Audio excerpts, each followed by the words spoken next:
welcome to the world of chemistry. Myself, Professor Shankit Jaite. Today, we are going to discuss about the Stokes condensation. Stokes condensation is a carbon-carbon bond forming reaction. It is the modified reaction of Claisen condensation. Same as a Claisen condensation, only one modification and one restriction is there. That is, it is reaction specific for the diethyl esters of succinic acid and another carbonyl compound, any aldehyde or ketone in presence of a base. हमने last lecture में लिया था, video में देखिए आप, Claisen condensation देखा था, तो उसमें एनी रेस्ट्रिक्शन नहीं था, उसमें ईस्टर्स ले सकते थे हम और एनी कार्बोनिल कंपाउंड ले सकते थे. इसमें डाइथिल ईस्टर लेना है लेकिन उसका specific for the succinic acid. Stokes condensation में एक ही रेस्ट्रिक्शन है और दोनों में एक ही चेंज है. क्लेजन में कौन से भी डाइथिल ईस्टर ले सकते थे हम, इसमें डाइथिल ईस्टर लेना है सिर्फ सक्सेनिक एसिड का और अनदर कंपाउंड है अल्डेहाइड और कीटोन, एनी कार्बोनिल कंपाउंड. यहाँ पे भी कार्बोनिल कंपाउंड को रेस्ट्रिक्शन नहीं है. Any aldehyde having alpha hydrogen, yes और नो, नो कंडीशन.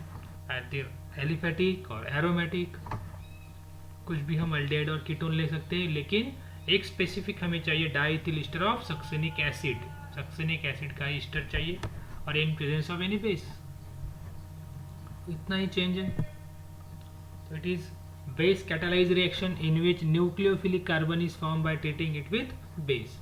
तो बेसिक ही हमारा मेन टॉपिक ही है, carbon carbon bond forming reactions.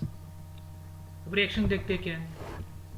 तो रिएक्शन में हमें स्पेसिफिक चाहिए, जो रेस्ट्रिक्टेड है वो है हमें सक्सेनिक एसिड का ईस्टर.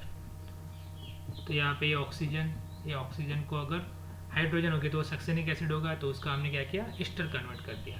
तो ये सक्सेनिक एसिड का ईस्टर ये तो स्पेसिफिक है, रेस्ट्रिक्टेड है.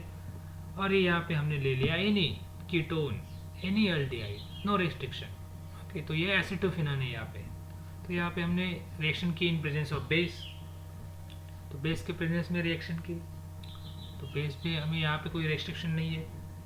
तो ये बेस हमने लिया अल्कोक्साइड का बेस, बीट ऑक्साइड है, in presence of acidic work. तो ये प्रोडक्ट हमें मिलेगा जिसमें एक साइड पे रहेगा ईस्टर फंक्शनलिटी, एक साइड पे रहेगी एसिड फंक्शनलिटी.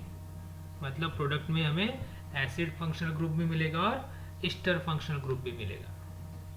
तो मैकेनिज्म देखते हैं. तो सबसे पहले क्या करेगा बेस क्या करेगा, अल्फा हाइड्रोजन अपसेट करेगा, जिसकी वजह से हमें न्यूक्लियोफाइल जनरेट होगा.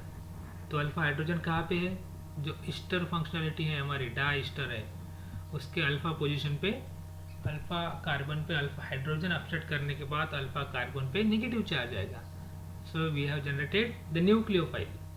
अब ये नेगेटिव चार्ज कार्बोनिल कार्बन पे अटैक करेगा, जिसकी वजह से ये double bond between carbon and oxygen shifted on the oxygen. Oxygen के ऊपर नेगेटिव चार्ज आएगा.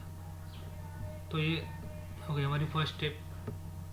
फिर ये ऑक्सीजन के नेगेटिव चार्ज आया और फिर से अटैक करेगा अनदर ईस्टर ग्रुप, क्योंकि हमारे पास डाइथिल है, डाइथिल ईस्टर्स है, दो ईस्टर्स है. तो उसकी वजह से ये जो नेगेटिव चार्ज है वो दूसरे ईस्टर के ऊपर कार्बोनिल कार्बन के ऊपर अटैक करेगा, जिससे ये बॉन्ड फिर से कार्बोनिल ऑक्सीजन का बॉन्ड ऑक्सीजन पे शिफ्ट होगा और फिर से रिवर्ट होके OAT रिप्लेस करेगा, क्योंकि OAT गुड लीविंग ग्रुप है. ये बॉन्ड शिफ्ट होके फिर से रिवर्ट जाएगा. मतलब थर्ड नंबर के स्टेप में डायरेक्टली हम बता सकते हैं कि ऑक्सीजन का नेगेटिव चार्ज ने कार्बन पे अटैक किया और OAT को क्या किया, रिप्लेस किया. तो ये OAT लिविंग ग्रुप है. रिप्लेस होने के बाद हमें साइक्लिक कंपाउंड मिलेगा. तो ये हो गया साइक्लिक कंपाउंड. तो इसके बाद ये जो हाइड्रोजन है, alpha hydrogen respected to this oxygen, the functional group carbon and this is alpha hydrogen respected to this oxygen only, and this functional group hydrogen respected to this.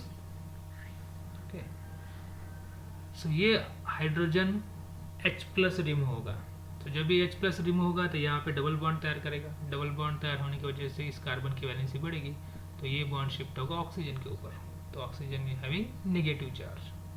तो हमें ये functional group final मिलेगा, जिसमें हम एक functional group मिला हमें acid CO minus, के बाद में एसिडिक वर्कअप में एसिड मिल जाएगा, COET ईस्टर फंक्शनलिटी, और यहाँ पे डबल बॉन्ड मिला। तो इसलिए हमने एसिडिक वर्कअप किया तो इसे एसिड फंक्शनल ग्रुप देगा। तो ये हो गया simple mechanism, same as a Claisen. जैसे हमने इससे पहले क्लेजन देखा, डिकमन रिएक्शन देखी, सभी रिएक्शन जो है उसका बेसिक सेम है कि कार्बन कार्बन बॉन्ड तैयार करना है इन प्रेजेंस ऑफ बेस।